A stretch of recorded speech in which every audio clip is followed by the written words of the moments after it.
আমি তোমাকে খুঁজে নেব। ঠিক আছে না বেটি? বুদ্ধিমানের কাজ কোনটা? যার কাছে গেলে আল্লাহ আমাকে তালাশ করে নিয়ে যাবে, তার কাছে গিয়ে পড়ে থাকবে।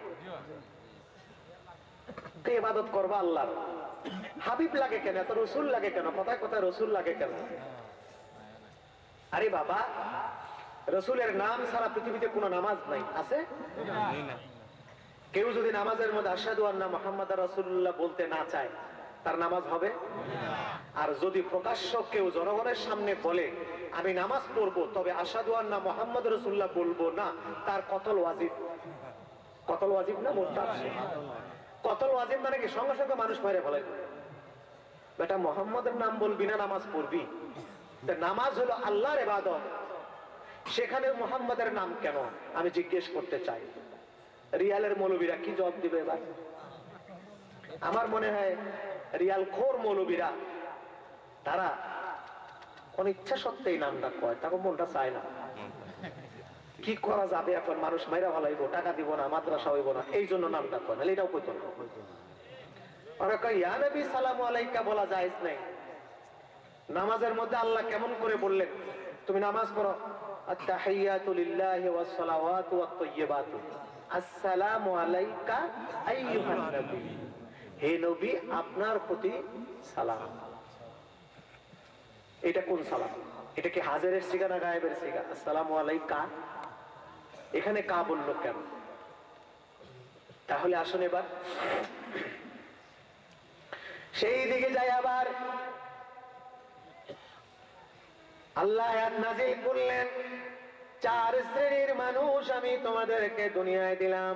ওই চার শ্রেণীর মানুষের সঙ্গী যদি তোমরা দুনিয়ায় হতে পারো, তাহলে কবরে যাবার সঙ্গে সঙ্গে তাদেরকে তোমরা পাবা, হাসরে পাবা, জান্নাতেও পাবা। বলুন সুবহানাল্লাহ। ওই চার শ্রেণীর মানুষ কারা? মিনান নাবিয়িনা ওয়াস সিদ্দিকিনা ওয়াস শুহাদায়ে ওয়াস সালিহিন। তোমরা যদি নবীকে পাও, নবীজির সঙ্গী হয়ে যাবা। তোমরা যদি সাহাবায়ে কেরামকে পাও, সাহাবায়ে কেরামকে ভালোবাসবা। তোমরা যদি আউলিয়ায়ে কেরামকে পাও, আউলিয়ায়ে কেরামের সঙ্গী হয়ে যাবা। আর তোমরা যদি পারো কোন জায়গায় নিজের বুকের তাজা রক্ত দিয়া যদি তোমরা আল্লাহর দ্বীনকে ইবাদত করো, তাহলে শুহাদায়ে কেরামের সঙ্গী হয়ে যাবা। সাইয়্যিদুশ শুহাদা আমির হামজাকে যদি মনে মনে ভালোবাসো, আমির হামজার সঙ্গী হয়ে যাবা। সুবহানাল্লাহ। হযরতে আবু বকর দাঁড়ায় গেলেন, হুজুর গো, ওই লোকটা ছিল দাহিয়াতুল কালবি। ওই লোকটা কে ছিল? হযরত দাহিয়াতুল কালবি ছিল, যিনি তার নিজের মেয়েকে কবর দিয়েছেন। জিন্দা কবর মক্কা শরীফে এখনো আছে, হোটেল আত-তাওহীদের পাশে, হেরেম শরীফ থেকে পাশে, হেরেম শরীফ থেকে 500 গজ। ওটার উপর দিয়ে জিদ্দা রোড ব্রিজ গেছে। ওই ব্রিজের নিচে হযরত সুমাইয়া রাদিয়াল্লাহু তাআলা আনহার মাজার।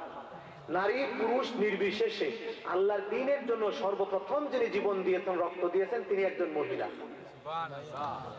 আল্লাহ মহিলার সম্মান কিভাবে দিয়েছেন? প্রথম শহীদকে মহিলা না পুরুষ? আল্লাহর দ্বীনের কলেমা রাসূলুল্লাহ যার কলিজায় রাখছেন তিনি একজন মহিলা। সর্বপ্রথম যার কলিজায় রাখছেন তিনি কে? তিনি একজন মহিলা। আমরা পুরুষ বলেন, নবী বলেন, ওলি বলেন, গাউস বলেন, কুতুব বলেন, আলেম বলেন, ওলামা বলেন, সকলেরই বেহেশত তার মায়ের পায়ের তলে। মা মহিলা না পুরুষ? মহিলা। মহিলার পায়ের তলে পুরুষের বেহেশত। মা আমার তো মহিলা, মায়ের পায়ের তলে রাসূলুল্লাহ বলছেন পুত্রের বেহেশত। ভাইরা আমার, হযরতে আবু বকর দাঁড়ায় গেলেন, দুই হাত জোর করে বলছেন, ইয়া রাসূলুল্লাহ, ইয়া হাবিবাল্লাহ। ওই লোকটা তো বলে গেল, কিন্তু আমারও মনটা চায়, ওই ভয়টা আমারও মনে আছে। এই লোকটা যে ভয়টা করতেছে, এই ভয়টা কিন্তু হুজুর আমারও।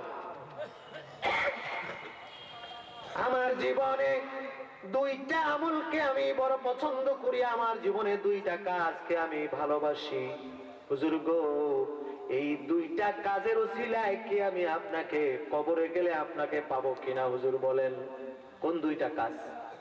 একটা হলো আমার ছোট্ট 6 বছরের মেয়েটাকে আপনার কাছে বিয়ে দিয়েছি, আপনাকে আমি জামাই করতে পেরেছি, আপনার সঙ্গে আমার দৈহিক সম্পর্ক হয়েছে, এই আমার ছোট্ট মেয়েটাকে আপনার কাছে বিয়ে দেওয়া, এই হলো একটা কাজ।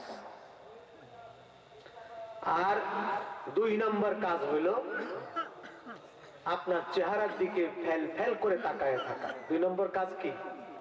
আপনার চেহারার দিকে ফেল ফেল করে তাকায় থাকা। সারাক্ষণ আপনার চেহারাটা দেখতে আমার ভালো লাগে, আর আমার আরেকটা ভালো লাগে আমার ছোট্ট মেয়েটাকে আপনার কাছে বিয়ে দেওয়া। এটা হলো সাহাবীর ঈমান। আবু বকর যদি কোনো ঘোড়ার পিঠে থাকতেন, সেই ঘোড়ার পা যেখানে আছে সেখানকার 1 সেন্টি মাটি যদি একদিকে দেওয়া হয়, গাউসুল আজম সহ পৃথিবীর সমস্ত ওলিদেরকে যদি এক পাল্লায় দেওয়া হয়, আল্লাহর কাছে সাহাবীদের ঘোড়ার পায়ের 1 সেন্টি মাটি ভারী হয়ে যায়। কেন? সাহাবীর ঈমান। ছোট্ট একটা বাচ্চা মেয়েকে রাসূল বিয়ে করতে চাইছেন, সঙ্গে সঙ্গে বিয়ে দিয়েছে। আমাদের কলিজায় কুলাইতো না, আমরা কি পারতাম? সাহাবীর ঈমান। হুজুর থুতু দিয়েছে, মুখে মালিশ করেছে, এটা সাহাবীর ঈমান। হুজুর চুল কাটবেন, হুজুরের চুল লম্বা ছিল, এই কানের লতির থেকে নিয়ে শুরু করে ঘাড় পর্যন্ত আপ ডাউন করত। ঘাড়ের নিচে আসলে হুজুর কেটে দিতেন, কিন্তু কানের উপরে কোনো সময় হুজুরের চুল যায় নাই। হুজুর জীবনে ওমরার সময় ছাড়া, ওমরা করতে গিয়ে চুল নেড়া করেছেন, এই ছাড়া হুজুরের জীবনে কোনোদিন নেড়ার কোনো ইতিহাস নেই। হুজুরের সবসময় চুল লম্বা ছিল, কানের নিচে। চুলের যত হাদিস পাবেন সব লম্বা হাদিস। এই হাতাককে হজের সময় হুজুর জীবনে একবার হজ করেছেন, সে হজের সময়ও হুজুর নেড়া করেন, কসর করছেন। ওই সুনানে নাসাইতে কিতাবুল হজের মধ্যে আছে, দেখবেন হজের সময় হুজুর কসর করছে, নেড়া করেন। আর ওমরার সময় হুজুর নেড়া করেছেন। মাথার চুল চাইসা ফেলাইলে ওটা কি কয়? মুন্ডান। চুল মুন্ডাইছেন। হজের সময় কাটছেন, মুন্ডান নেই। আর সর্বসময় হুজুর সাল্লাল্লাহু আলাইহি ওয়াসাল্লামের চুল ছিল লম্বা। এবার তো বড় শত্রুতা শুরু করলো। তারা ঘুরে ফিরে দূরে যায় না, ঘুরে না, শয়তান ওর মধ্যে ঢুকে পড়ছে। শয়তান একটা দূরে যাচ্ছে না, ঘুর এটার কাছে যা। চিন্তা করেন দেখি, তাদের মাইক দিয়া বারে বারে ঘুরে ঘুরে, আর রাস্তা নাই, আর এদিকে সিলেটের রাস্তা নাই, নাই একটাই আরো আছে মেইন রাস্তা ভাই, মানুষ তো মানুষের আকল পছন্দ থাকে, এরকম ব্যাকল মানুষ কোথায় থাকে? হোক ওদের মাহফিল হবে, আপনাদের হবে, তবে কিন্তু এইরকম যে একেবারে মাহফিলের উপরে কানের কাছে মাইক লাগাই দিয়ে ঘোরাফেরা করে, এইখান দিয়ে 8-10 বার যাতায়াত করে।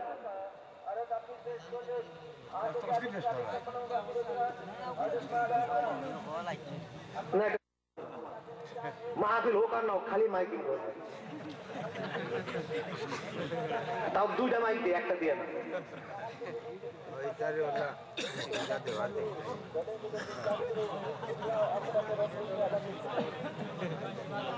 কিভাবে শয়তান ঢুকছে চিন্তা করেন, এখানে বারবার ঘুরে না,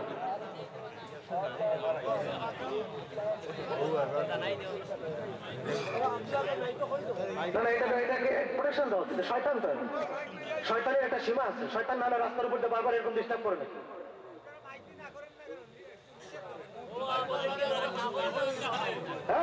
মাইকিং করবো না, মাইক বন্ধ করো।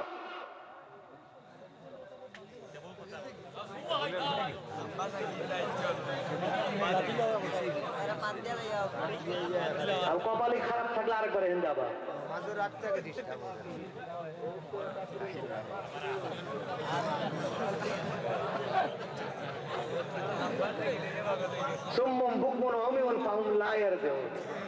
আল্লাহ কয় শয়তান ওদের কানও বন্ধ করছে, চোখও বন্ধ করছে, সব বন্ধ করছে।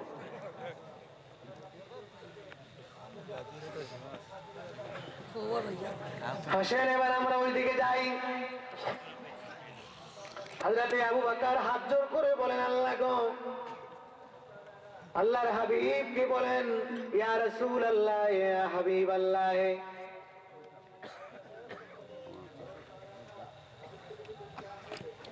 আসলে অ্যাট্রাকশন নষ্ট হয়ে যায় তো, বুঝেন না? এরকম কানের উপরে চিল্লাচিল্লি করে মাইক দিয়ে, এটা বাংলাদেশে এরকম বেকুবার কোনো জায়গায় আছে। এটা তো ওরা এরকম করে, এটা ঠিক আছে, কিন্তু এরকম বারবার রাস্তার উপর দিয়ে ঘুরে আর মাইকে দিক করে দিয়া এই মাহফিল নষ্ট করার জন্য এরকম শয়তান আর সারা দেশে দেয়।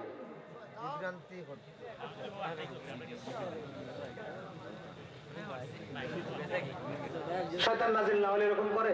এরা ইসলাম করে না।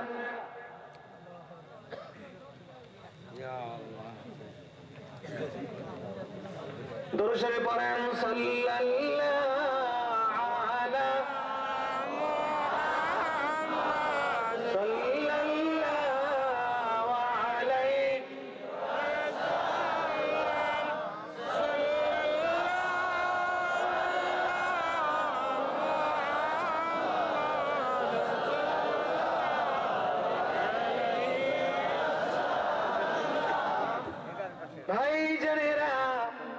সাথে আবু বকর সিদ্দিক বলেন, ইয়া রাসূলুল্লাহ, দুইটা কাজ আমার বড় ভালো লাগে।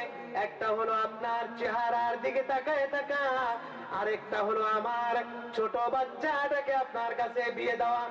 হুজুর, এই জন্য আমি আপনাকে পাবো কিনা? আল্লাহ নবী বলেন, কাদ সাদ্দাকতা লা ওয়াজাদতানি, তুমিও পাবা আমারে, তুমি ঠিকই বলেছো। সাথে সাথে হযরত ওমর দাঁড়ায় গেলেন, ইয়া রাসূলুল্লাহ, আমারও দুইটা কাজ